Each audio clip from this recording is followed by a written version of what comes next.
du comportement, disons, de la mairie, mais surtout en raison de l'opposition systématique d'une certaine partie des participants. On se plaint que les délais soient trop courts, mais on a perdu des mois et des années en question de procédure. Pour certains, ce comité de pilotage n'était pas un comité de pilotage, mais un comité de sabordage. On n'a pas pu discuter, on est resté bloqué sur des oppositions de principe, et on a pu travailler, mais très peu de temps, je ne sais pas, ça doit se compter en dizaines de minutes. Voilà, pour dégager des idées intéressantes. Donc, ça, je réfute personnellement, je réfute cet argument de la précipitation. Elle a été créée volontairement par des gens qui ont fait du blocage. Deuxième chose, dire que la municipalité avait un projet caché depuis longtemps, ça s'appelle de la théorie du complot. Hein, si. Alors il faut donc imaginer que des responsables politiques ont engagé un architecte, un cabinet pour travailler dans le noir, dans un cabinet secret pour monter un projet, pour monter un projet définitif. Non, ça me paraît absurde.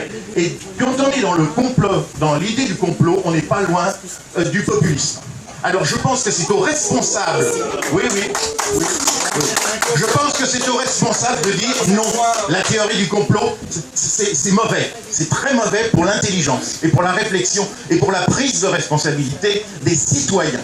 Être citoyen, c'est être conscient qu'il y a des réalités, qu'on a confié le pouvoir à des gens. Maintenant, vous pouvez voter contre eux à la prochaine élection, vous ne vous en priverez pas, vous pouvez changer d'équipe, mais je serais très surpris que la prochaine équipe ne prenne pas en compte les problèmes concrets des dépenses et soit réaliste.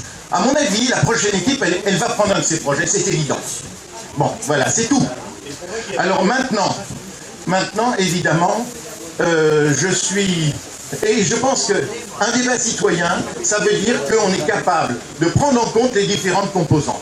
Le coût, l'impact, etc. Bon, et on s'est bloqué sur une idée de 8 ou 10 pavillons. C'est évident que c'était aberrant. On n'allait pas demander à l'ensemble des contribuables de la commune d'accepter un énorme déficit pour faire plaisir à l'idée d'un groupe de personnes, de riverains, parce que tout ça, maintenant, tout ça, ça concerne un petit quartier, vous l'avez dit vous-même, un petit terrain. Et ensuite, vous faites la comparaison avec les quartiers nord. Enfin, il y a un problème d'échelle, ça n'a rien à voir. Vous l'avez dit vous-même, c'est un petit terrain. Donc je ne vois pas comment ça va créer un espèce de ghetto. Bon, ça change tout. Bon, maintenant,